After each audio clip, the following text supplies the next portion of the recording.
Welcome to another episode of our Q&A sessions, everybody. We are Amelia and Ryan, Character Creation Cast. You know this because you're on our feed. So, surprise, it's not a real episode. It's a bonus Get to Know Us episode.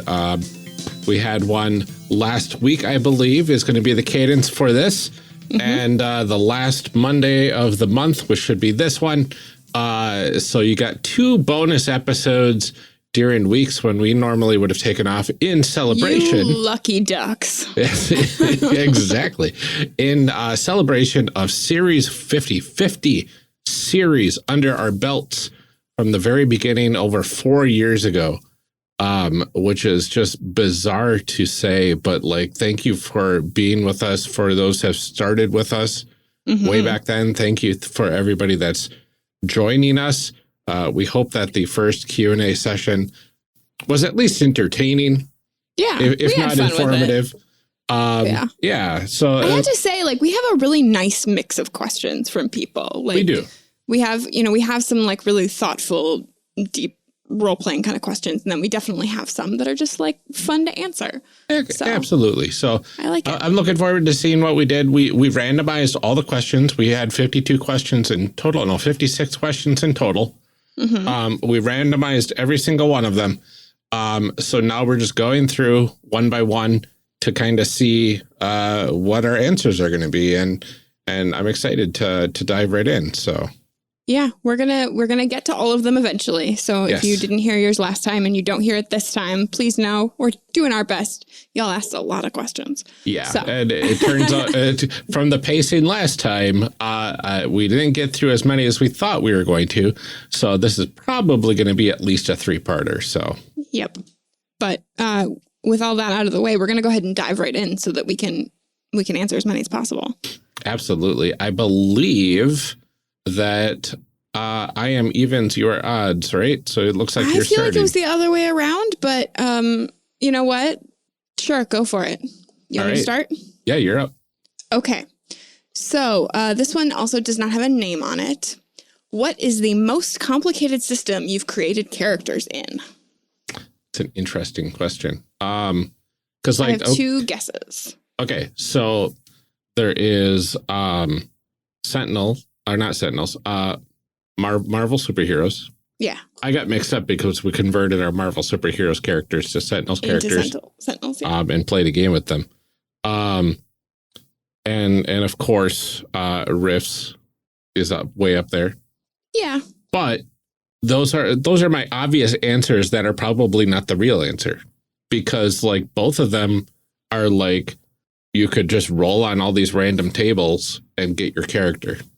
Right. And that was my thinking, is like there was a lot of stuff happening. Yeah. And it seemed like there was a lot of stuff that was going to be happening in play. Mm-hmm. But as far as making the characters, it was just like roll it, write it down, roll it, write it down, roll it, write it down. Yeah. It was tedious, not complicated, unless you're picking your options. Right. And unless you decide to make 5 characters. Yeah. So if you're going to like min-max or create like a changeling and even then it wasn't complicated. It was tedious. Right.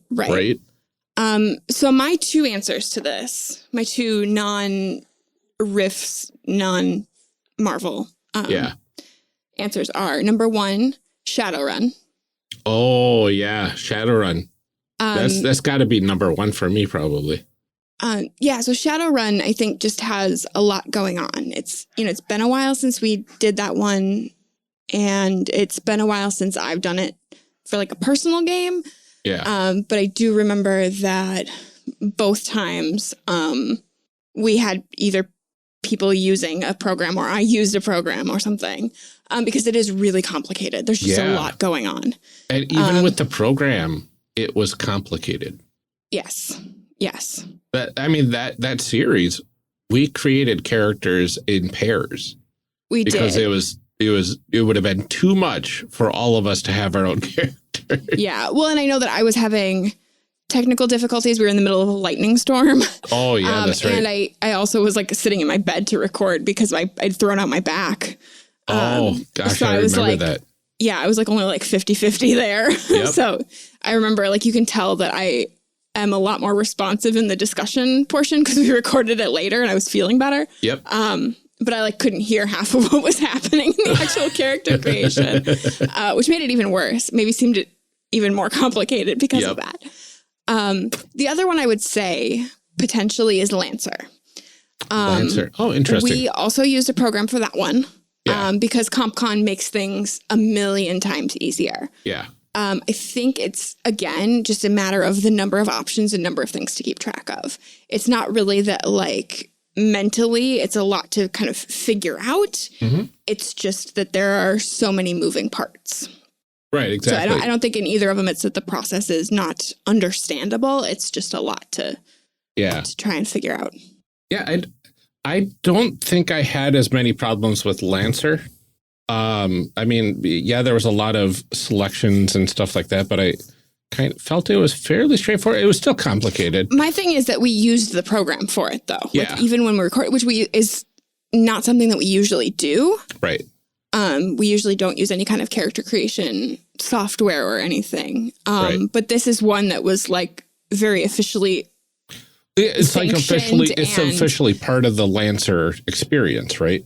Right. Well, it was started by a fan of the game, like in their Discord and stuff, and they ended up bringing them on, right, to like fully flesh this out and like paying them to make this program. Yeah. And so it was something that even the designers of the game suggested you use as part of the experience. Yeah, that's which is very true. why we did it that way this time. Yeah, I would say Shadowrun's definitely more complicated. In the long run, just because it's not official tools to get it done. Right. And goodness gracious, the math. Shadowrun 5th edition, I think, is what we did. Yeah, which is not super far off from 4th edition. Yeah, and I'm not sure what 6th edition's like. Do they have one of those now? Yeah, 6th edition's been out for a bit. 5th edition only came out like a little while. Wow. Yeah. I only started playing Shadowrun in like 2014 or 2015, and I played 4th. Right. So they are just really churning them out. Churning them out. From what I understand, each edition adds to the lore, but changes mechanics a bit. And I don't know. Even that in and of itself is complicated. So, yeah, Shadowrun, most complicated system we've created characters for. I think that's where we settled. Yeah, Shadowrun. Awesome. All right. So, well, the next question we got from Udon Bullets let's see, please each answer separately. Oh, this is my favorite question that we had gotten probably. If you had to pick 2 of your characters to date from different series, who would you pick? Okay, so I had follow-up questions about this one. Because am I picking 2 characters to date each other? Or if I had to say, like, which characters would I date and pick 2? Right. My initial thought was, which 2 characters would I pick to date for myself? Okay. But I think this question's open to interpretation. Yeah. And I'm just going to go the polycule route and say which 2 characters would I want in a polycule. Oh, so they have to be compatible with each other too, then? Yeah, a little bit. Oh my gosh. Okay. I mean, up to you how you want to answer the question, but. See, now I have to, some of these questions, dear listeners, have been really hard. This is a hard question. Because we have, well, now at the time we record this one, we have now made 51 series, which means more than 50 characters each, because we have made multiple characters. Yeah. So, that's a lot of. Honestly, I would probably pick my character from 51. But we can't talk about that. It is not on the table. That is a secret. That is a secret. And then like, who does that? Oh, but it's our other characters, not other characters we made in that series. So correct. Never mind. Okay. Yeah. Because I was like, that's complicated too. I know, right? Oh, spoilers. This is hard for me because I think a lot of my characters are just me. Right. And like, I'm terrible. I don't want to be in a relationship with me. Uh-huh. I'm awful. I mean, you could always choose the other interpretation of the question of which 2 characters do you think should date each other? I mean, I still have to pick 2 though. I mean, that's fair. and they are still like me and have to be with each Uh-huh. other. I'm not really any better off. Yeah. Okay. So I'll let you. Do you have an answer to this? I'll let you. Gosh, I really don't, because there's a lot of good characters out there that we've created. And I'm trying to remember like half of them. I know. Because everything's blending together way too much. Yeah. Over these last 4 years. And like, I can't remember what I created for my own game, Chimera. Even like, I remember the world completely, but the characters are eluding my brain right now. Oh my gosh. I loved that character. I didn't even think about that one. See, like I can't even remember all the games we did. Actually, okay. So I'm going to put my character from that Chimera game, her brilliance. I forget what her real name was. Her brilliance. That's right. Her brilliance. Like her demigod superhero. Yep. Very full of herself. With my character from our Masks game, Beatrice. Oh. My adorable little scientist who is burning from the inside. Yeah. So yeah, like one character that's like very, very aware of her oncoming doom. And then one character that's like, no, I'm actually half God. Oh. That's a very good pairing. Because I just really like that dichotomy of like 100%. I am dying too fast and I can't die. Like right. And I just want to see what would happen. Uh-huh. Yeah. Gosh, those are good. I think that's what I'm going to pick. Those are good. I think like one of them I would have to pick is probably Mishra. Yeah, I think there was no question that was going to be on the list. Because Mishra is your OC. My OC. Yeah, like absolutely. Like I mean, like as people who have like just like a pile of OCs, because that's what we do. Yeah. Like Mishra is your like OCTM. Yeah, the OG OC. Yeah, the OG OC. Oh, I don't like that. And honestly, there's a lot of good potential other answers in there, but I think I'm going to have to go with, gosh, part of me, like, I don't remember details of half of these things. So I don't know if our Love and Justice would be inappropriate because of age, or was that the one where I made cereal themed magical girls? Was it? I think it was. I thought that they were based on cereals. It was. I don't have my notebook in front of me. I just think it would be really cool to date a magical girl. Is my? Oh, that's right, because you're doing yours as your Yeah. You're dating them. Although, but you've made so many magical girls. What about your L5R character? L5R character? That's not a bad. Which was your like magical girl. That's my Michiru musician samurai. That's not a bad one. Thirsty Sword Lesbians comes to mind too. Yes. My character from that, which was the character who's lived hundreds of lives. And embodies all of them at once. Okay, so Ryan's just going to pick all of his characters that were magical girls. I know, right? I'm just gonna narrow it down. It's gonna be Mishra, and my character from Thirsty Sword Lesbians, who I forget the name of. I didn't write all of this down. I just listened to those episodes recently too. I know. Who did I make in that one? I don't know. We can come back to it. I'll come back to it. I'll figure it out. 43 minutes left, so I have to finish the spreadsheet that has all of our character names in it just for this specific situation. I know. I should take notes as I'm re-listening. That's okay. All right, so you got my answer. I would love them both in a polycule because they are both open-minded and amazing. Yeah, that makes sense. And one of them's a space cat, so you know. Exactly. They have different social norms anyway. 100%. Actually, both of them are from space. So. Canonically, Mishra's home planet is very open about all forms of sexuality. Okay. Well, there you go. Yep. My turn. You just booked your dream guest for Character Creation Cast. Who is it, and what game are you making characters for? So this one is also from Danny. Yes, this one's from Danny, but this is very similar to Kevin's question, which we grouped together. Kevin asked, what celebrity, author, creator would you most like to drop in as a surprise guest? And what game do you think they would brain or enjoy chatting about? I'm terrible at like all pop culture things. Like this is a known phenomenon. So like, I don't know. Okay, so I mean, like I have like favorite authors and things, but like, would they talk about role play? I have no idea. Well, that's the thing is we can and like say, what game? yeah, they want to be here to talk about role playing. What game do you think they would be good to talk about if they enjoyed that sort of thing? Right.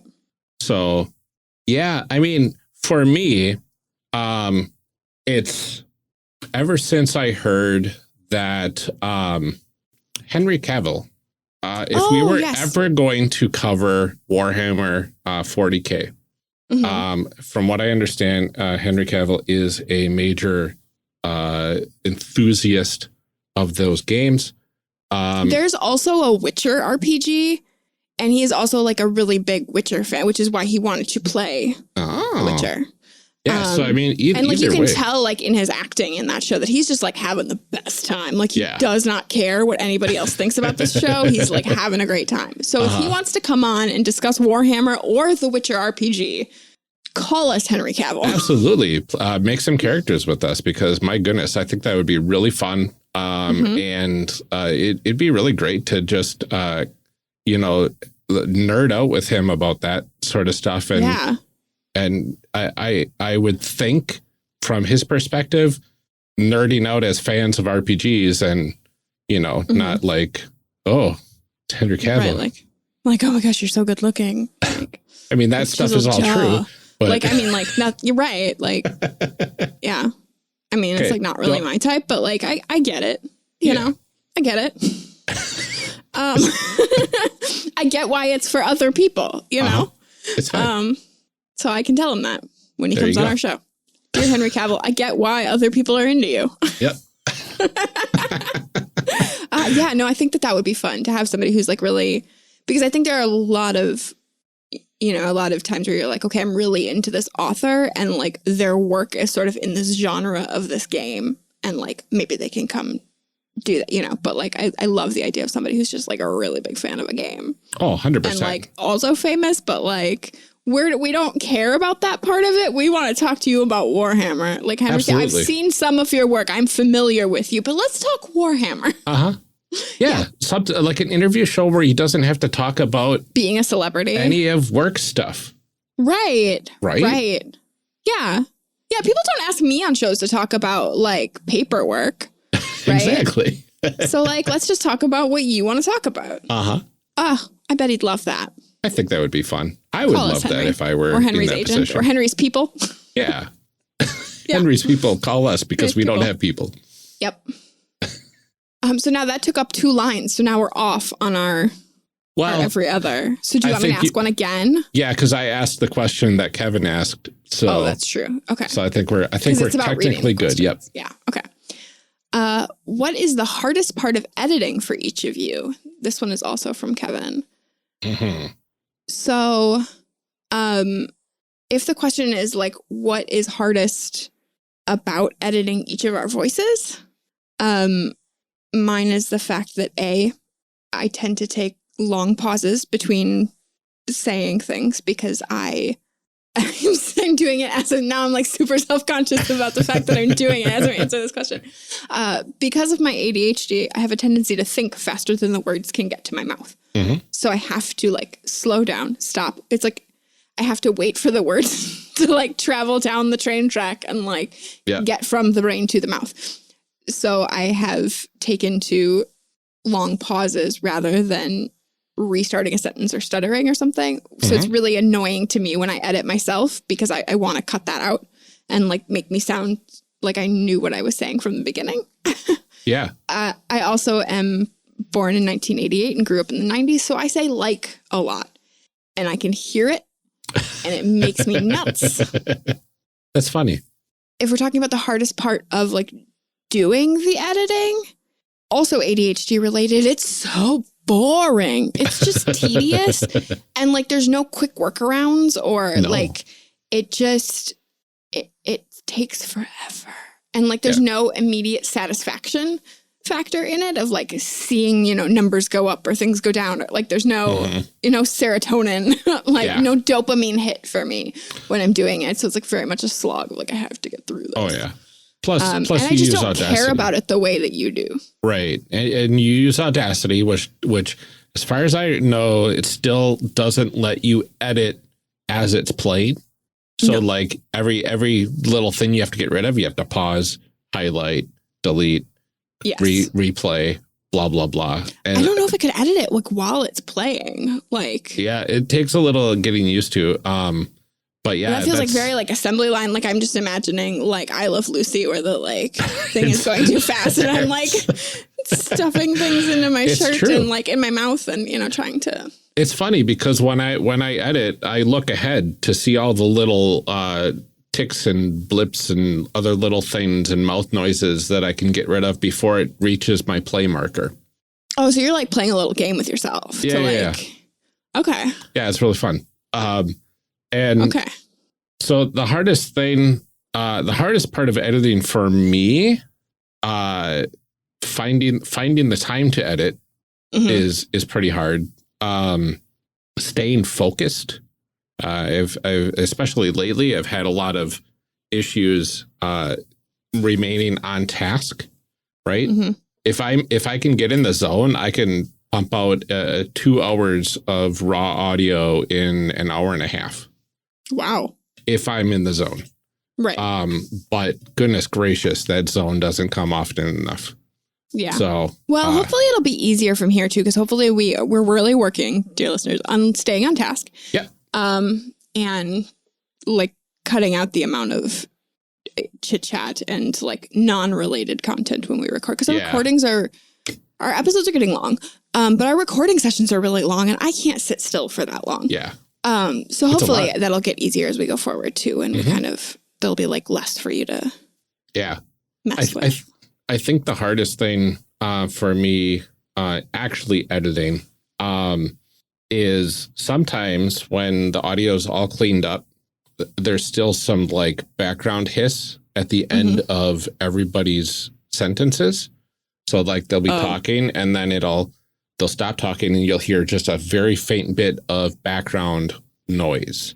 And you can't that slipped through, and you can't easily get rid of that without degrading the quality of the audio. And I'm like, what did I do wrong cleaning this up? When Am I missing something? The episode, because Ryan's the only one that would hear it. So. I know. So there you go. And then I have to, you know, take care of crosstalk, and I've been more mindful about that lately, about separating out the crosstalk so you don't have as many times as people talking over one another. Yeah. So that way it's more accessible and easier for all the readers to automatically transcribe it if you're using that. So that's nice. But just remembering to do everything is kind of a chore as well. Do a checklist? In my head, I should probably write it down, but it's all become second nature to me that like, okay, I got to clean the audio, and then I got to put the audio in the tracks, and then I got to edit for cleanliness and content and all that stuff. Then I got to export, and then I got to finalize the episode by combining it with everything else. And then I have to like export it to MP3, and then I got to add chapters and so on and so forth. And it's like, oh my goodness. Yeah. It's exhausting just talking about it. Yeah. So like, I'm like, yeah, just listening to you, because like I like Ryan took it over in the last year and a half or so, something like that. Because we were doing about 50-50, and then we stopped doing the Evolution Cast episodes for a while. And so you were doing 2 and I was doing 1, and then we kind of got to a point where I was like not doing well, and so you took that over, and I feel like you have a pretty good handle on it. Yeah, right I mean, the other thing too is that like we're also at a point where like you are so into like this audio production stuff that like if we went back to me editing it, you all would get like 2 really clean, great episodes, and then this one like half-hearted, like, I don't know, here's some audio, I guess. Like, because I just can't. And it's funny. Boring to me, and because I just like, you talk about it and like people have explained things to me, and it's my brain's like, okay, but I don't, it sounds the same to me. Like it sounds, I don't understand what we're doing. So like, I would probably send you the episode and you would probably fix it anyway. It's one of those things, because like my process right now, I create the markers in Audition, and then I can export those markers to the finalized version of the episode, and then move the markers with the episode with the cold open added and the call to action, all that. And then I can export that whole list of markers for the show notes, and I can export it for the and that's part of the thing too, is like we weren't doing that before either, because like you can't do a lot of that in Audacity, because now you're using Adobe, and we're adding chapters now to our audio, so that way if you're using like Apple Podcasts, which doesn't auto build chapters based on the show notes, it will have chapters now. Which was important to me for accessibility purposes, because, you know, chapters just really help. That's why we put those things in the show notes, so you could get to certain spots if you wanted. But like from an accessibility standpoint of somebody having to type all of that stuff, it was bad. But now it's easy. It was really hard. It was really hard. So gross. So like the manual process was so So it's like, tedious. It's super great that this helps somebody who's listening, but let me tell you, it does not help the person that's doing it. Yeah, the old way of us doing it. A lot less accessible for me as a person to do. Yeah. So like, it took almost as long. What about me? It was really bad. So we've gotten better. I'm so thankful we got better. Ryan has lots of things that he would maybe like do differently about editing, and I would maybe just not edit. And that's fine. The hardest part for me was the whole thing. Right. But now you're doing a lot of graphic design work for the podcast, which I am loving what you're putting out. And and I could technically do that, but I don't care as much. Yeah. And like, you know. Yeah, I think as we've gone on with the podcast, which is not really like what this question's getting at. And, you know, like once again, we're off track. But over the last 4 years, I think we've gotten better about seeing what each of our strengths are and like knowing, you know, like I'm really good at creating those outlines and the plans and you know, making all of that stuff work. And you are good at the like really technical stuff with the editing and making sure all of the techie stuff is good. And, you know, like, you know, Ryan is doing all of the like, does it work kind of things? And I'm like, but does it look nice?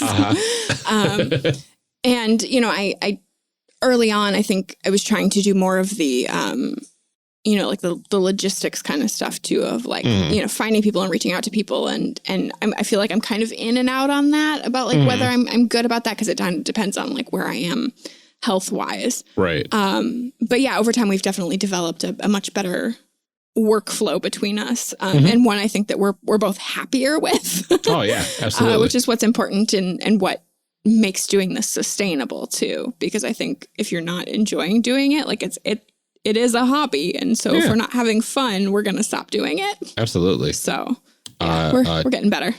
Teamwork makes the dream work. That's what I've heard. So far, so good. So far, so good. Yeah. All right. I think I was even, right? Yeah. Okay. So my next question, this is from Anonymous. What system are you most looking forward to? Oh, I like that this question assumes that there's any kind of method to our madness. Like we have things planned out. Like, no, we finished recording June yesterday, so we know what's happening for June. Yep. We have a gap and we don't know what we're doing for July. And then we have like 4 things that we want to do. Because unfortunately we record July in June. Yeah. And there are a few things that are Annie's nominees for this year that I'm not comfortable necessarily having designers on the show to talk about their stuff before we've like officially put out our list of nominees. And like my hands are off of it. So we'll see. what we do for June. What else do we want to do we would like to cover Lumen. Yeah, Lumen's pretty much near the top of my list. Every single time I've heard of it, or heard people talking about it, it sounded really fascinating. Yeah. People really love it. It feels like... It does a lot of things. It does a lot of things. What is it? Illuminated by Lumen or something like that is the PBTA equivalent. Right. It's like the toolkit system underneath it or whatever. Yep. I know, like, I think, is it Nova is like the associated game? I think with it. So. Like the original one that it kind of started with. Yeah. Don't quote me on that because we have obviously not interviewed a designer on this one yet. I haven't been able to look into it too much because I've been way too busy, but like, I'm really fascinated to hear what it's all about. Yeah. I know that you really want to do Wanderhome.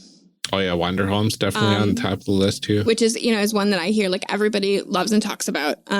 Yeah. It's not my like genre. It's one of those, like I always say that there are lots of games that I'm like, this is a good game, but it's not an Amelia game. Right. And I feel like Wanderhome kind of falls into that category for me. Is like, I see why it's good for other people. Yeah. Like I see why people love it. It's not like I don't really like those like cozy games. Like they're not like, right. Like they're not messy enough. I need more drama. Give me cozy. Right. But that's definitely on the list. What was the other one? There's the third one. Oh gosh, there's too many. I know there's like I feel like for sure there was a third one that I was like, no. So I don't know what it was. Yeah. Yeah. I think those are the two big ones that are kind of on the list. That quite a bit. Once I'm unobligated.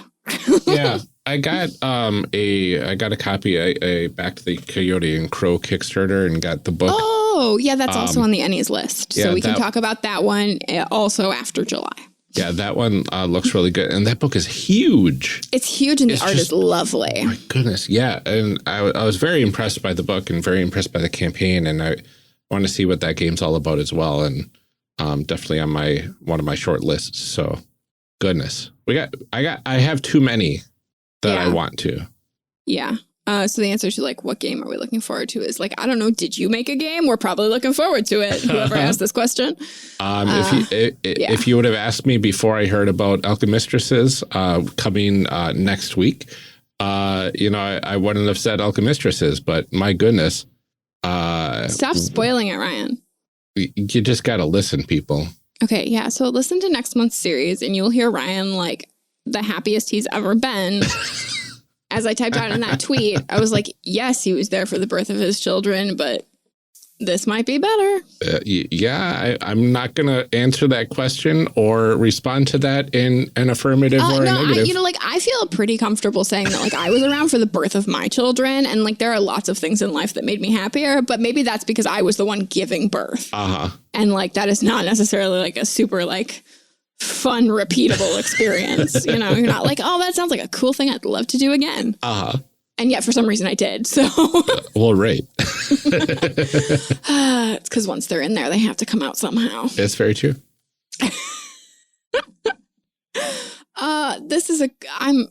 I'm ready for this question. Are you ready? 100%. A former guest and good friend of the show and also a good friend of myself as a person, John Adamus, asked, what's your favorite sandwich? Favorite sandwich? Oh, goodness. There are so many good sandwiches out there. I have a top two, actually. Oh. Yeah. Yeah. So number one, if we're going to like pretend that I'm not going to say like fancy, but like competent, right? I would say that it is turkey with either cheddar or provolone, depending on my mood. Okay. Bacon. Okay. Lettuce, tomato, sometimes avocado. Okay. Sometimes like a pesto. Either one, not like pesto and avocado. Either one. But Potbelly has a great one that has like I think they use Neoscum bacon. But it's like a pepper bacon. Okay. And turkey. Oh my gosh. And then like toasted. Oh. Very good. I can see that being really good. Yeah. So like really like a turkey bacon. You can't go wrong. If we're just like being straight up honest, I have lots of food aversion. So I have a hard time like finding things that I want to eat. Because a lot of times food varies between either like I'm disinterested or I'm straight up grossed out. And one of the few things that I can always eat is a peanut butter and jelly sandwich. It's a staple. It's a staple. It's so good. Mm-hmm. There was a time when I was a kid where I was like not helping out around the house. And my mom was like, fine, if you won't help me, I'm not doing anything for you. I was in 3rd grade and I did not know how to cook anything. So I just like ate a lot of peanut butter and jelly because it was like, that was like the one thing I knew how to make. And so there was a little while after that where I did not want to eat it anymore. But as an adult, yeah, like probably once or twice a week, I have peanut butter and jelly because it's one of the few things that my body's like, yes, that. Give me that. I had read that PB&J will, on average, extend your lifespan by like 11 minutes or something like that.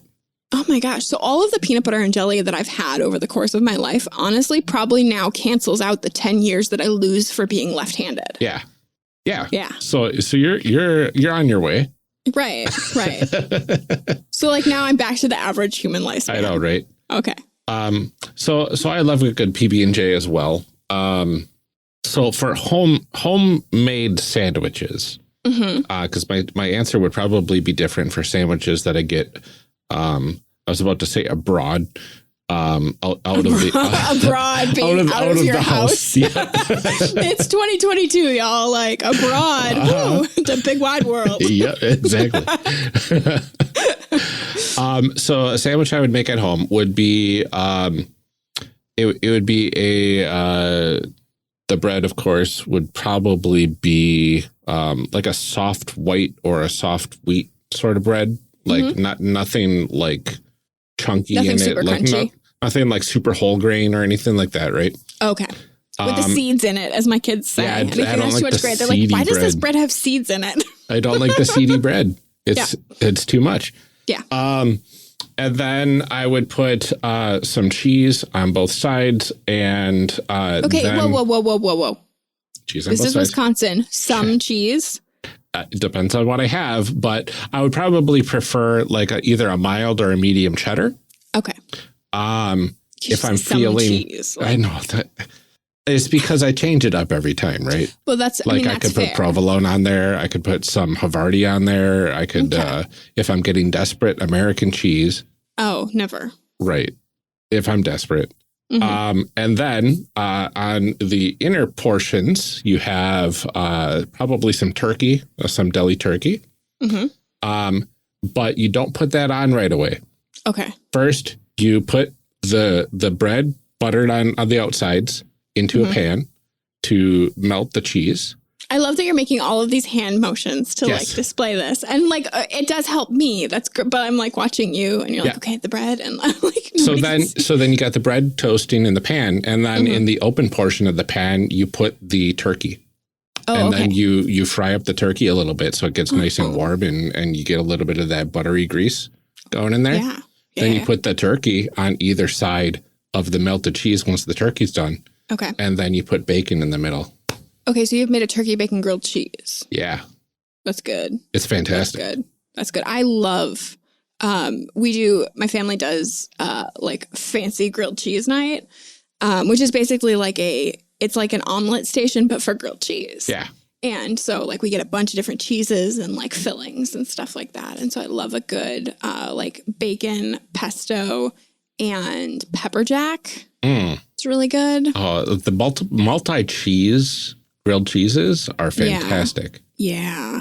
We can talk about sandwiches for a really long time. I think we talked about sandwiches more than we've talked about some of these games. I know.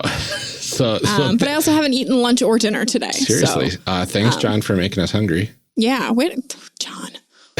No, but it was an excellent question. It was. Thank you. Yeah. All right. Daryl asked, what is the best random table you've ever rolled on? I have an answer for this. Okay, I'd love to hear it. It is the random mutant animal tables from Palladium. I believe after the bomb, second edition, which lets you roll which region your animal type is from, which then explodes into different animal subtype tables. From that region, yeah. It's like North America, bovine. Yeah. Yeah. We definitely use those ones in our Acadicon panel. That was a great one. My answer is actually also from that Acadicon panel. I really like the corporation name table Inspire. Oh yeah. That we ended up with Flame Scourge and Sons. That's a really good one. And I think those are both ones we've rolled on. Yeah. So I also have been kind of in the back of my mind keeping track of other tables as I read various books, putting little sticky notes on them. There's a lot of good tables out there. Good tables in them. I actually got one book that is actually two books, I think, for the Annies this year that are just entirely random tables. Oh, and I'm like so stoked about them.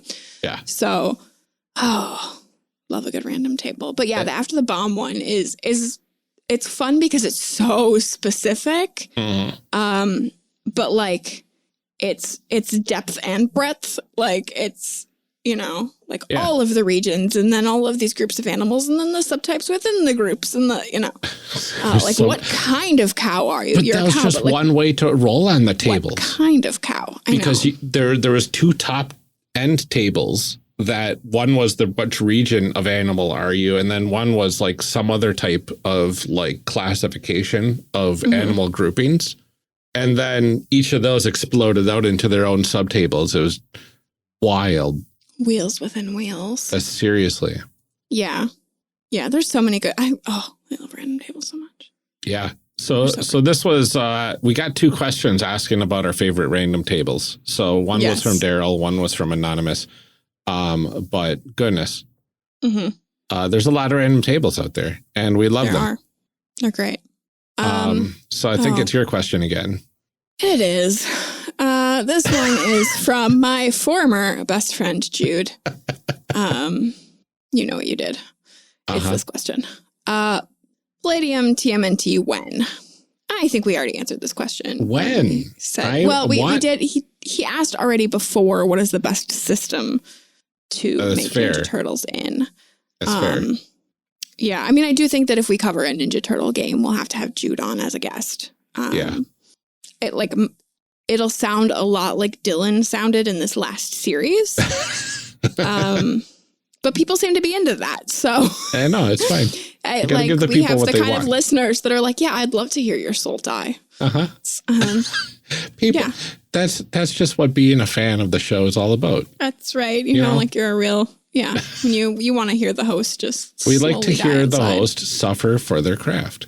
Right. Because true. that's means how it's you know art. I'm a true artist. Right. Exactly. Right. Is that I would allow Jude on to talk about Ninja Turtles because I am an artiste. Exactly. So the answer when, I don't know, when we don't have other stuff to cover, like when there aren't better things to do, I guess. I honestly, because like one of my regrets of Heroes Unlimited is we didn't get to go and do the mutant animal like character class out of there because like it is so different from the way everything else in Heroes Unlimited works. Yeah. Like, because they literally took the TMNT rules and just copied and pasted them into Heroes Unlimited and just said, good enough. I was sold when John said, if you want to be a race of pelican people. And I thought, yeah, I'm there. Yeah. I mean, you can. And like, there's some supplements that you can be dinosaurs. It's a lot of fun. And the After the Bomb, which is kind of TMNT adjacent, it's like the Palladium's unlicensed mutant animal book. Right. After TMNT was like, you can't do that. Yeah. They had the same rules for character creation with bio-e and selecting all this weird stuff and how human your hands are. Or how it's like, it's wild. Maybe some bonus content. Maybe I think it would be fun. We don't have to do TMNT exactly for bonus content. We could do After the Bomb to spare you a little bit, but if we're gonna do it, we're gonna do it. Like just go all in. Yeah, I might as well. But yeah, I mean, because we wouldn't have to do like the full like discussion and, you know, history. Like we could just like make characters or something. Yeah. Maybe someday. Maybe. I would like it. As a treat. Yeah. Might as well. I would find it hilarious if you're like, that was actually fun. I wouldn't think that would happen because I would probably be like, this game, oh boy. Yeah. It's Palladium at its height Palladium. So yeah, I don't think there's any way that I could find it fun. But maybe, you know, maybe if the apocalypse was coming. That's true. Well, we'll figure it out. Yeah. All right. This next question from Anonymous. What is your dream piece of merchandise for the show? This is an interesting question. I'd really love to have, like, if we're just talking, you know, so like, I guess there's two levels to this here. It's like exactly like what kind of like, you know, artistic representation do I want? And then like what stuff, right? So like if we're talking just stuff, I really want enamel pins at some point. Because I love them and I collect them and they're great. Enamel pins would be phenomenal. Yeah. So someday. Yeah. It's not totally out of the question. Like supply chain stuff right now is at a point where we just couldn't. Right. But it's definitely not out of the question if we can. And honestly, you're getting a lot of practice with this like design stuff. With all these series promo images that we're working on. And dear listeners, there's a lot happening behind the scenes right now that we're really excited about. And you'll have to keep an eye on our TikTok and Instagram because that's where I'm doing my best work. Yeah, absolutely. I mean, I'm still not, I'm not a graphic designer. Like I'm not, I'm a political scientist. But you have a good eye for it. I'm having fun for it. Yeah, I'm having fun. So. And practice makes perfect. So. Yeah. Well, yes, I would love. Better. I'd love enamel pins. Yes, practice makes progress, as my therapist says. Yes, that's the word I was looking for. Yeah. What do I want? Like we've been talking for a long time about our Ghost Shanks to Go. Yeah. Series. And I really do want that. Financially, it just like has not been feasible yet. Like we really want to, and it just keeps not working out. Yeah. I mean, keep getting close and then no. I know. So, someday. That's my, and the hard part with that one is so many characters. So it does get expensive. Exactly.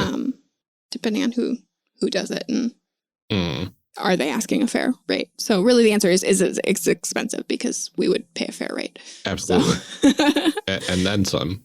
Yeah. Yeah. I don't know. What about you? Yeah, the enamel pins is probably top of my list as well, because I also collect enamel pins. I've got like a whole thing of Sailor Scout enamel pins behind me.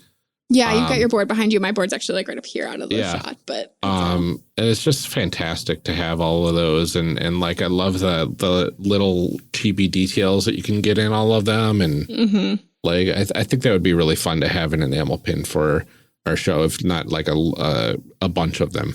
Of some sort. I don't know how that would work, what that would look like, but you know, it would be fun. Yeah. Bookmarks too, I think would be just a fun little thing. Not like the thing that I'm most looking forward to, but like I think it would just be fun to have bookmarks of like our new promo art that we're throwing together. Yeah, I think that's a thing that like if we ever get back to going to conventions and stuff, I've seen a lot of people do bookmarks instead of business cards. Yeah. And so like we could certainly do that because they're not super expensive to print. Oh, absolutely. So bookmarks are definitely a thing that we could do to like hand out and stuff. Yeah, it'd be fun. Yeah. Yeah. I can't think of much else right now. No, I mean, like it says, like I want art from like all of our characters and stuff. Like I would love to just, if I had all of the money, I would like to pay it all to the artists. So, yeah, all of it, I guess. Yeah. That's the answer to that. But also pins. We would love to have pins. Also pins. Yep. All right. This one also does not have a name. Oh, wait. No, did I ask the merchandise question? No, you did. Yeah, I did. Okay. All right. So this question does not have a name. It's another anonymous one. How would a necromantic magical person work? Yeah. I feel like we maybe slightly answered that in our Cortex series. I think so. When we made evil magical. It was a whole team characters. of necromatic magical people. Yeah. Because Cam let us be our worst selves. Just peak selves blended together. And I think that was, we recorded that at the point where we were like, okay, let's just embrace it. Like we were at that point in the trajectory of things of like, I'm going to stop trying. Yeah, exactly. Yeah. I mean, I think it works similarly to any other kind of magical girl. It's just that like necromancy is seen as this inherently evil thing. And so it's really more about like things being morally questionable there. Right. And like, what are your anchors for what is moral or not? Yeah. And I guess it depends on how you handle it, right? Because like you could be, a magical girl necromancer that raises, other magical girls that have fallen in battle. Right. Right. And now your team consists of all these fallen magical girls that you're bringing back to life, to undeath at that point. And how cool would it be, like, you've got these skeletal magical girls, you got these zombie magical girls, right? But when they transform, they actually transform into what they were in life. Oh. So now you've got like you're giving them a second chance at living while they are in their magical selves. Yeah, but what are the implications of that? Of like, do they want to be raised? Do they want to be? Well, that's the thing. Is I also think that like that again assumes that we're like operating in this like, current moral standard kind of a thing. Because I also think about something like, for anybody that has read Gideon the Ninth or Harrow the Ninth, it takes place in this world where it was just like, people are necromancers. It's just what they do. Like, it's just a thing that and there's not a lot of discussion of like, what are the social implications of that, like the religious implications of that. Is just like, people are necromancers. It's just how it works. Yeah. And so I think it depends a lot on setting too. Absolutely. If that's, like, do you want to deal with the moral implications of that? Or is your world a world where just like skeletons walking around is a thing? And, that's just what superheroes do.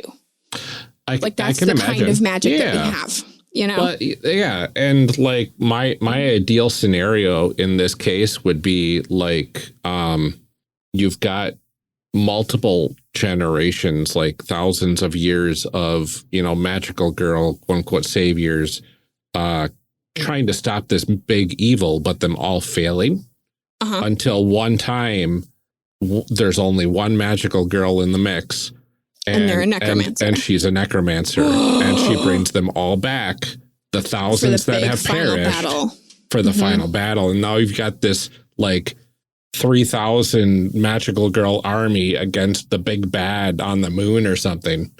Yeah. Like just like epic combat and magical girl I think, nonsense. Like, what if like necromancy is powered by friendship? Yeah. Like, these are my friends and I miss them. Yeah. So like, I don't think that those two are as much of a dichotomy as we make them out to be always. Yeah. I think you can, they are, but I think that there are ways to mix them and be like, the power of love and friendship is an undying bond. And okay, Ryan, now we're going to write a book about magical girl necromancers. Like you can't kill friendship. Yeah, absolutely. So like, I think that that's how I would want it to work. Honestly, if it were like you and I had to make this concept work of like necromantic magical girls. Yeah. That's for me where that link would be, is that absolutely. Friendship and love do not die. Yep. Absolutely. Oh, goodness. I know. All right. Someday. Put it on the pile. I would like you to make some like dark magic playbooks for Chimera, and then we can. Oh, heck yeah. Okay, you can hire me to write them. There you go. I got you. Giving myself a job here. Yeah. That's fine. All right. So this question is from John Adamus. Amelia, I'm looking to start recording in my closet. Do you have any recommendations on good things to put on the floor to make it difficult to move around? Oh, I mean, John, the opportunities are limitless. If you are looking for things to like force you personally to like not move, find all those storage bins you have in the back of your closet, pile them up around you and build a little fort. There you go. If you are looking for a way to like dissuade yourself from getting up and walking away, may I suggest dumping a bucket of Legos all over the floor? Oh, no. So that you cannot get out and take even your if you shoes wanted off. to. Right. Yeah, to also take your shoes off. Leave your shoes outside of the closet. Get into the closet, dump the Legos on the floor around you.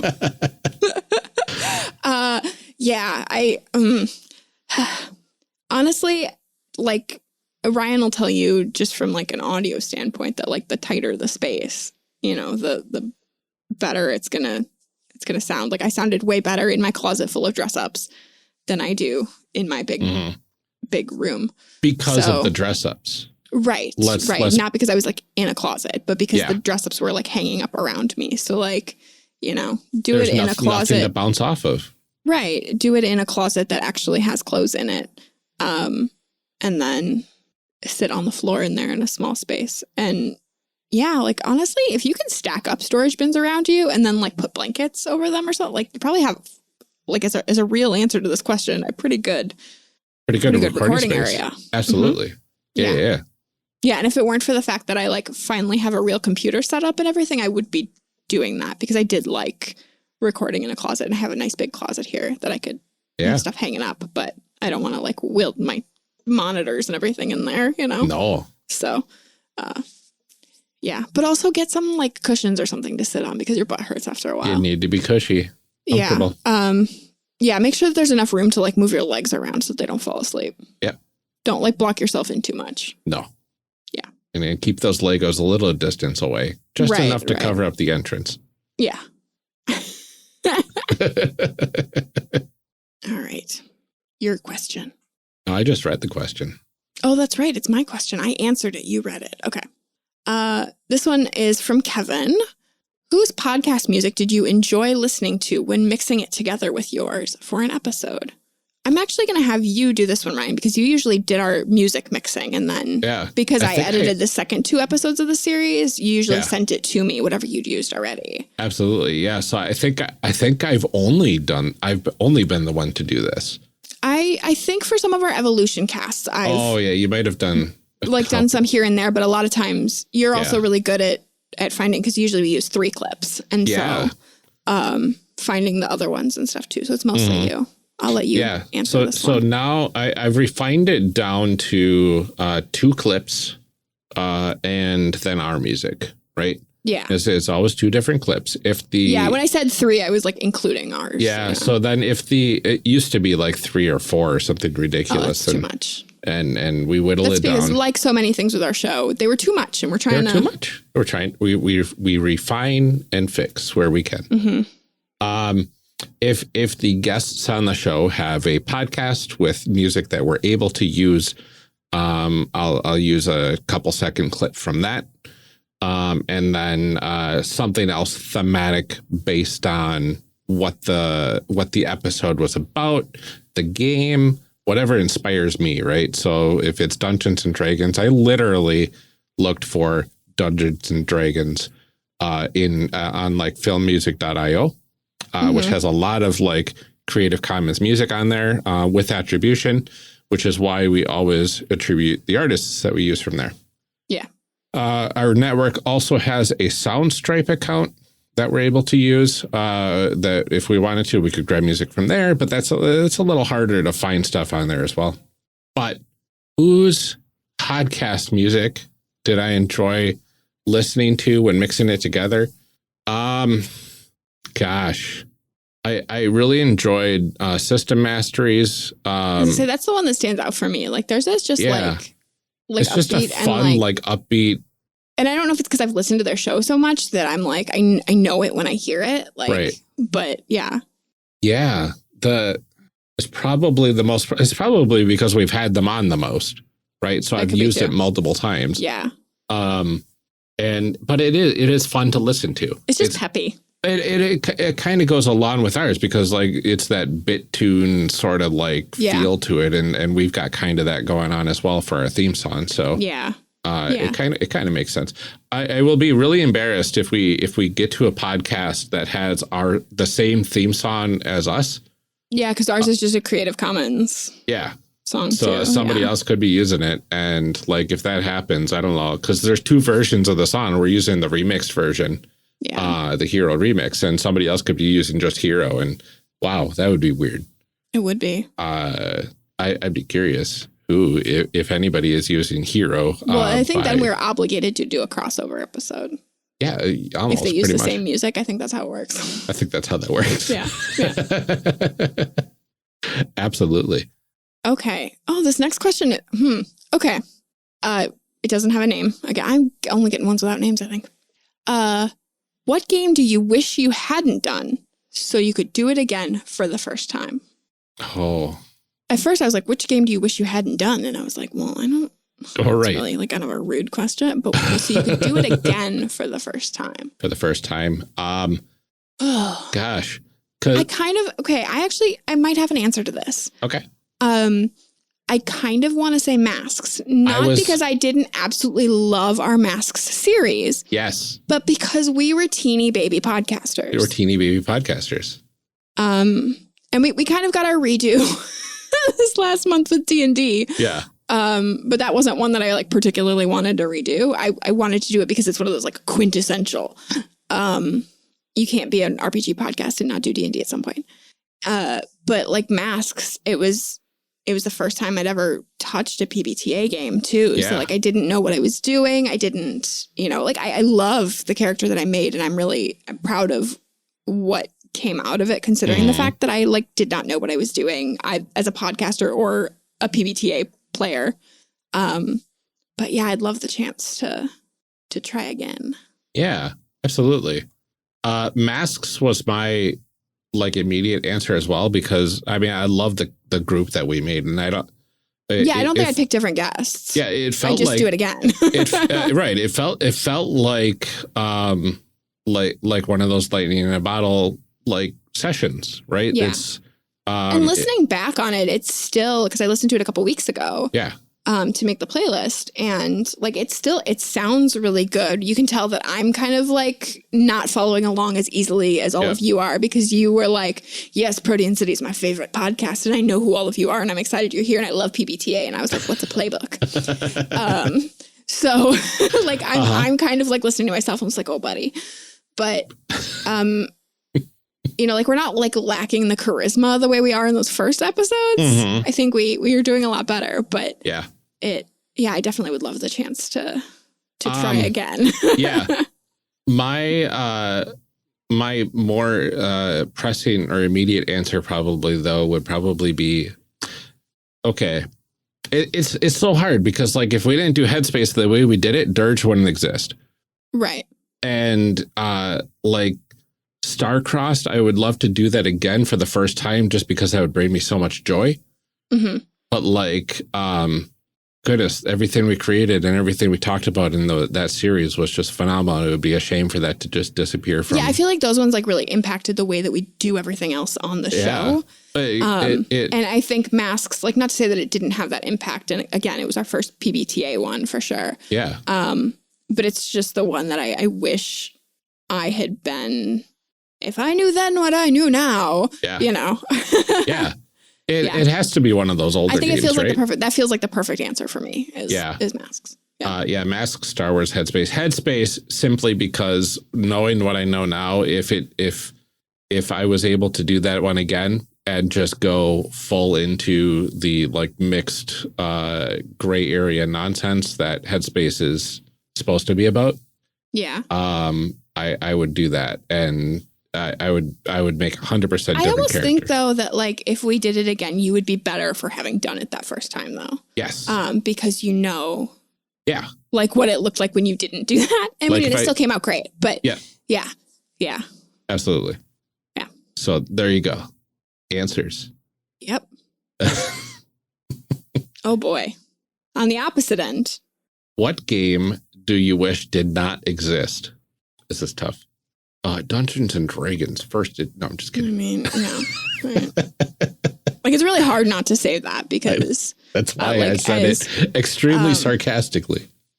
Yeah, I mean, right. So it's like we needed to get where we are, right? And I like where we are, but I wish we also weren't there. You know, like, do you know what I mean?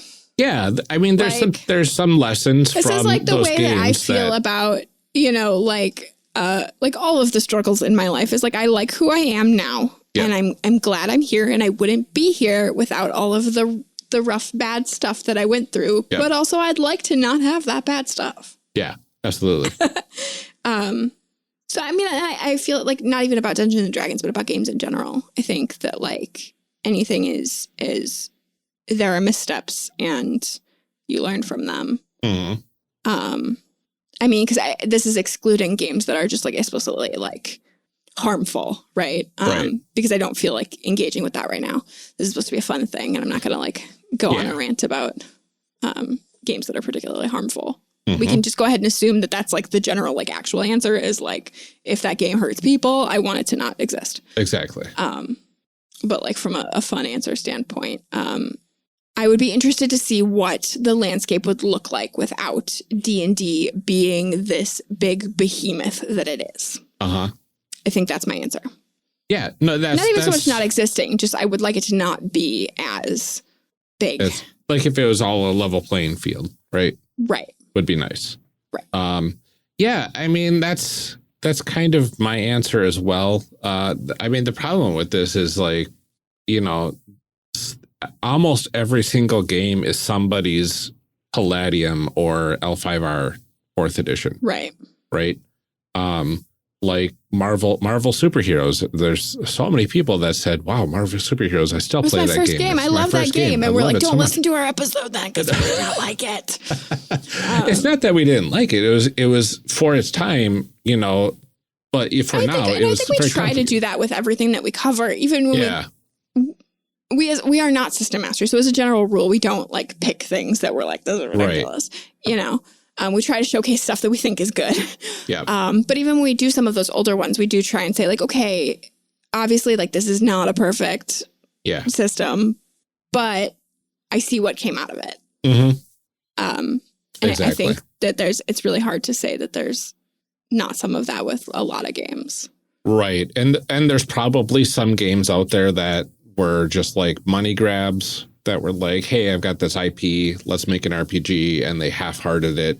And those types of systems are probably safe to say if they didn't exist, I don't think the world would be, you know, too sad, especially if somebody else was like, I have a better one. Why didn't you pay me? Exactly. Yeah. So I think if I had a catalog in my head, if I knew all games and like could remember them, I'm sure I could be able to come up with one that was like, this does not need to exist. Exactly. But I think most of it is just almost every game, unless it's problematic, has its place. Right. Because I think even for the person making the game, a lot of times the activity of making something, even if this is my art moment, right? Yep. Sometimes the act of making something is more important than someone else consuming that thing. Yes. It's why like lots of artists have sketchbooks full of sketches because they needed to make that thing. Right. Not because they needed anybody to see it or needed the world to say it was great or whatever. You just needed to get that thing out. And I think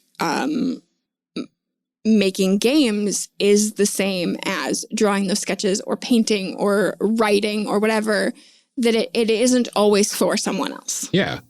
I mean, so I think sometimes even the people that made those games needed them to exist. And so that's great. Yeah. I guess that wasn't the question either, is what do I wish? But right. To not be philosophical about it. No, it's funny because like I've got like at least 2 games out there in the world that I don't care if people play or not. It was just fun making them. And like one of them was 100% a thought exercise. Like, can I make a game out of this? Mm-hmm. That's probably a game. Would it be fun to play? Probably. I hope so. I hope somebody's tried it out. The one I'm thinking of right now is 52 Memory Pickup. where you build a house of cards by yourself and you're telling a story as you build the house of cards. And when it falls, depending on if there's face up or down, like memories will go away or stay. And then you build it up again. And then when you're done with the deck of cards, then whatever's left over in the house or has been face up or whatever, then you pass only those memories off to another player. And then they read them and experience your character. Interesting. Through that. So it's like this really weird cerebral, like, two-player, can I make this work and go asymmetric together? Like solo game. And it's like, does that work? Probably. Is it a game? Yeah, of course. But is it, you know, it was just like, fun to make. Did it need to exist? Like, I don't know. Yeah. But, you know, like, are you better off for having made it? Yeah. Yeah. Absolutely.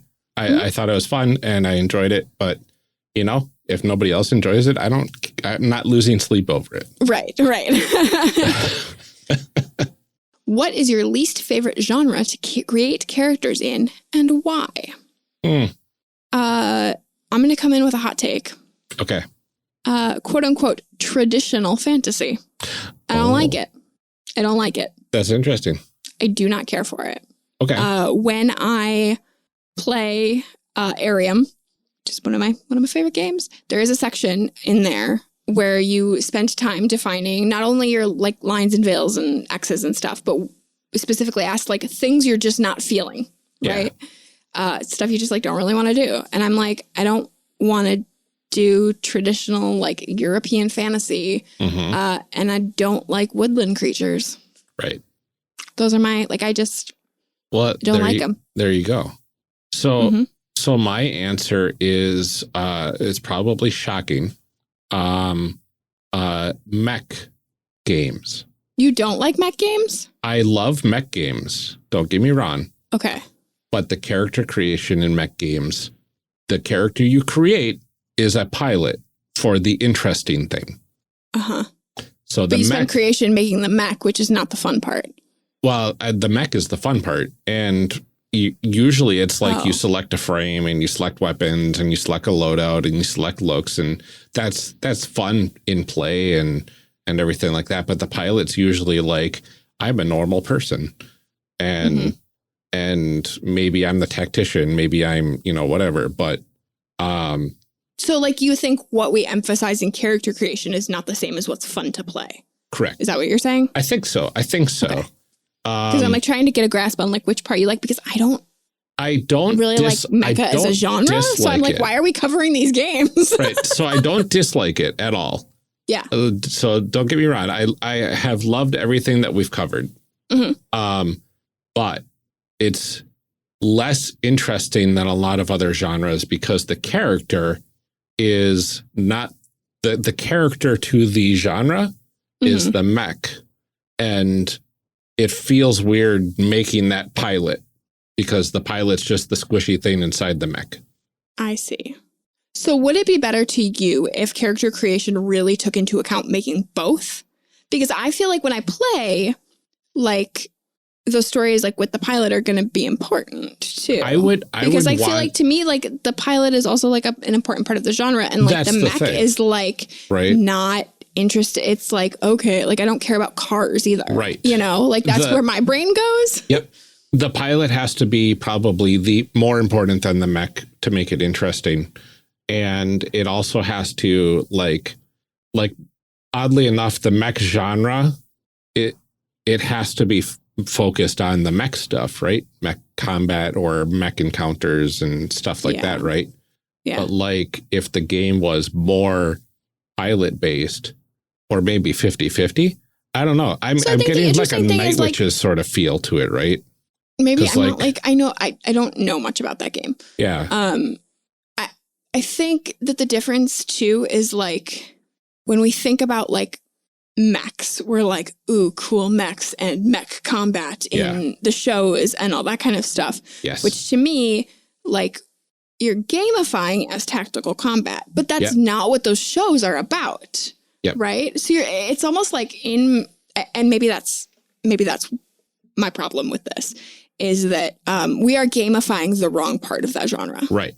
Yeah, I want mech pilots to fall in love, and you probably want them to betray each other. And like fighting inside their mechs is like part of that enemies to lovers thing. It's not about the mech fight. It's about the people that are fighting. Right. That's why I really enjoyed when we covered Pyre Waltz, because that's kind of what that game is more about. It's a micro game, and it's about the conflict and whatnot, and feelings between the two pilots and all that sort of stuff. But like, when you're doing a team, I want to have those messy relationships, and like I want a lot of downtime in my game, and I don't want to be constantly going on missions and whatnot. And I occasionally will want to have the scene of like, oh, my best friend / crush's mech blew up, and now I have to put her into my mech to get her to safety, and now we're in the pilot's compartment like scrunched together as we're escaping, on one foot. And that's great. And I don't even mind like the fights and stuff. It's like, I don't think that a lot of those games do a good job of establishing what the story stakes are for those things. Yes. So yeah, I think our problem there is really just like what a game has chosen to mechanize about that genre. And it's just like the disconnect not being there from like what you like about the genre to what is in the game. Yours is definitely a more complicated answer than mine is like medieval fantasy is boring. Absolutely. I just don't feel like it leaves enough room for me to do whatever I want. And that's fine. Yeah. I think this will probably be our last question. Yeah. All right. This one is from Anonymous. If you wrote this, thank you, because it makes me happy when I read this. I love your podcast. My younger sibling and I are notorious in our gaming group for coming up with paired characters who work best when they're playing off one another and get a lot of characterization from one another. Usually this gets yes-anded into some really zany situations. I omitted examples because it takes up too much space, but one example is essentially remaking a pair of iconic Yu-Gi-Oh! Rivals in Deadlands. Incredible. All for it. How do you feel about building characters at pairs? And is there anyone in particular you especially like building character duos with? I love paired characters. Yes. I love them. We don't do it as much on this show because we are doing character creation and nothing else. Yeah. We do occasionally get into that, like what are the relationships and kind of entangling things. I love doing it in campaigns. Oh, yeah.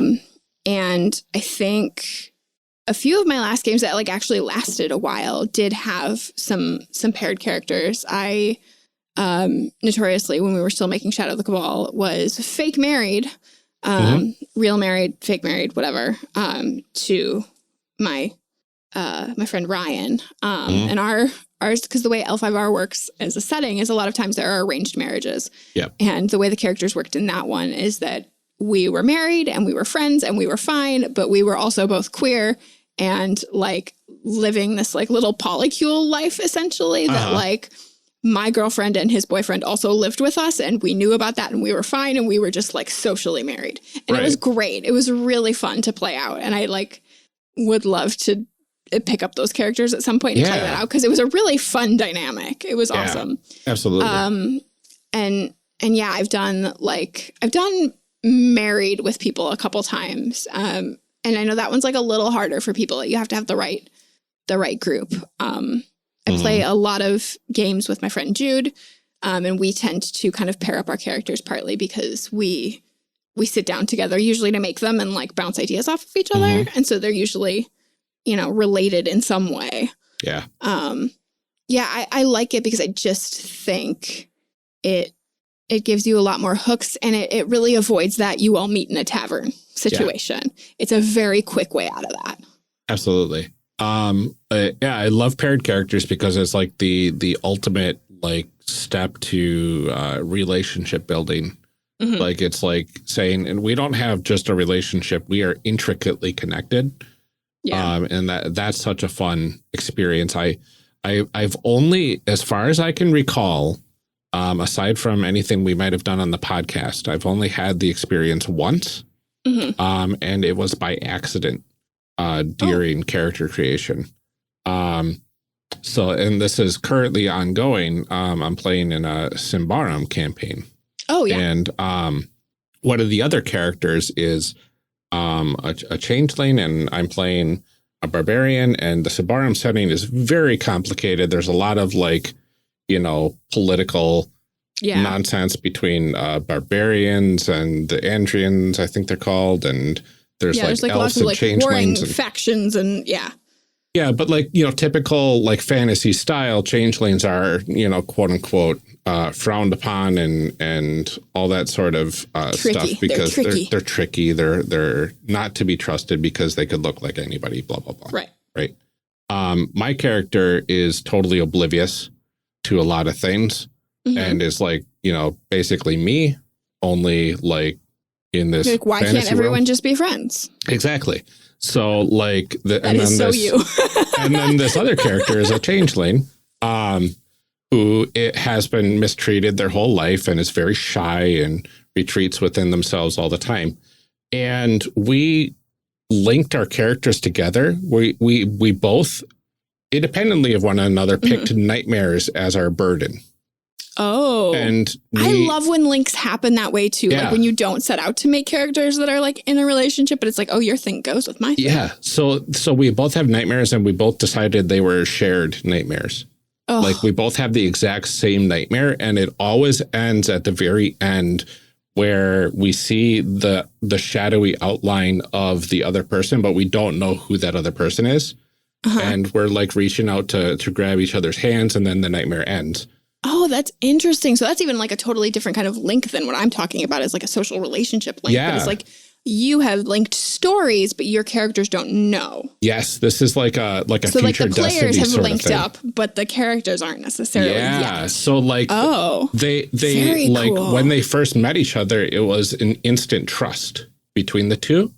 So like they trust each other implicitly, and they don't know why. And like because it's that like back of the mind, like, oh, I recognize you from somewhere. Exactly. Yeah. And like subliminal, that's the word I'm looking for. And my character is oblivious to all sorts of things, and he just keeps his head in the books, and he's trying to figure out how to heal as good as possible. And then and she's just like into plants, and she could speak with plants, and like they've got these two separate lives, but like we keep intersecting, and It's really such a good experience. Like this slow burn romance that we're working on that they both have no clue about each other's feelings for one another. And they probably won't for a long time, but they, you know, it's going to happen eventually. Yeah. Yeah. So I think the answer to that is like, we feel great about building characters as pairs, whether it happens accidentally or on purpose, whether those are story links or like relationship links.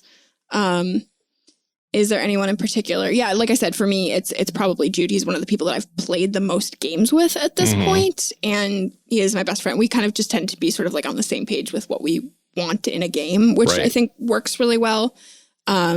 Obviously, like my friend Ryan and I have played a couple games together too. And I feel like have linked up pretty well the couple times we've done that too, just because we, again, have the same sort of play style, which I think is the biggest thing for me in picking somebody to do that with, is that somebody that like wants the same thing out of a game as you. But yeah, so good. So absolutely. Good. And I love that you do that with your sibling. That's such a good, like a wholesome family activity. I think all but one of my siblings plays RPGs. My sister doesn't, but my two brothers and my youngest sibling all do. We don't play together though. Right. So maybe someday we'll find a way to like make a campaign work or something. Yeah. But I love that. Yeah, that's really cool. Well, thank you for that question, anonymous. Yeah, that was such a good, like thoughtful question. Like, not that the other ones weren't, but that is, I mean, what a thoughtful, like interesting question. I think that's a very good question to wrap up this session of our Q&A. We've got quite a few left. Yeah, we're about halfway through, a little more than halfway. Quite a bit more than halfway through. We've got maybe we could maybe do the next one in an episode. Yeah, we've got 20 more questions. We might be able to limit this, so we'll see. I still don't have the form off technically. I'm not going to tell anybody that. So if questions do come in, I'm not going to be worried about it. Yeah, we'll just keep answering them until we're done, and then they'll be for next time. Yeah, but we're done for May. We might be done. Look at that. We're right on time. Yeah, we did it. We are done for May. We will probably push the third Q&A to the end of June. Just we don't want to interrupt this next series. It needs to go together. Oh, it has to. I'm really bummed that this next series, like, we can't just release all at once. I know. Like, I know that's too much editing, and like we did, but like, I just want it out now. Like, why is it not out yet? It's so good. It's so good. Maybe there will be a way to get a hold of things earlier. Tune in June, whatever. What is it? June 6th. June 6th, Monday, June 6th will be the first episode. We have a very special announcement that we will save for that. So this is your teaser to tune in June. Yeah, I was about to say teaser to tune into June. To tune in June. Yeah, tune in June. And I'm really excited for what we have going on, and I hope you will be too. Thank you for 4 years. Honestly, like 100%. Thank you for 4 years. We're really excited for what we have coming up in the next year, 4 years, foreseeable future. Foreseeable future, yeah. However long I live between being left-handed and eating peanut butter and jelly. it's a fine balance. Somewhere in, whatever that range is between peanut butter and jelly and being left-handed. That's how long we'll keep putting out podcasts. Absolutely. All right. Thanks for joining us, everyone. We'll see you next time. Yep. We'll see you next week.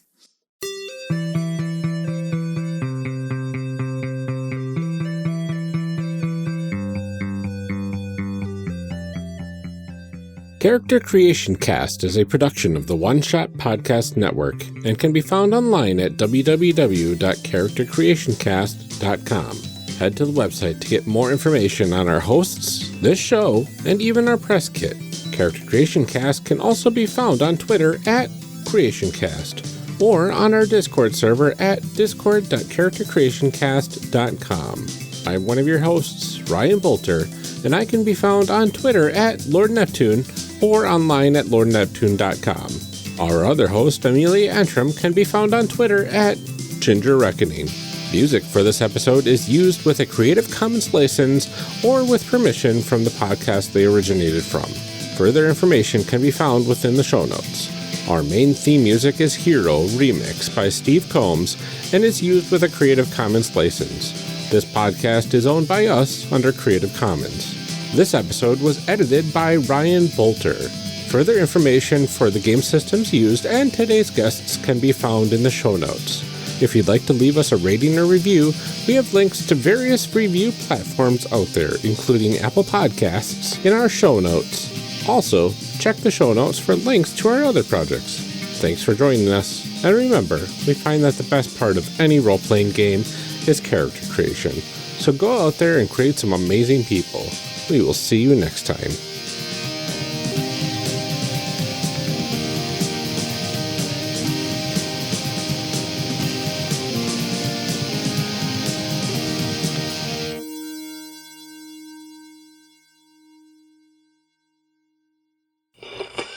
Now we gotta read some show blurbs. Show blurbs. Show blurbs. Show blurbs. Show blurbs. Character Creation Cast is hosted by the One Shot Podcast Network. If you enjoyed our show, visit oneshotpodcast.com, where you'll find other great shows like Neoscum. Neoscum is a narrative comedy podcast featuring 5 Chicago improvisers antagonizing their way through the role-playing classic Shadowrun. It follows a group of misfits and outsiders: Z, the acerbic cyber troublemaker; Pox, the candy junkie klepto from across the pond; Tech Wizard, the public access actor with a petulant thirst for adventure; and Dak Rambo, the nastiest trucker this side of the Robo-Mason-Dixon. Join the irascible Neoscum crew on a puerile rockin' road trip through a weirdo world of tomorrow, doling out street justice to every deeb they encounter, whether they deserve it or not.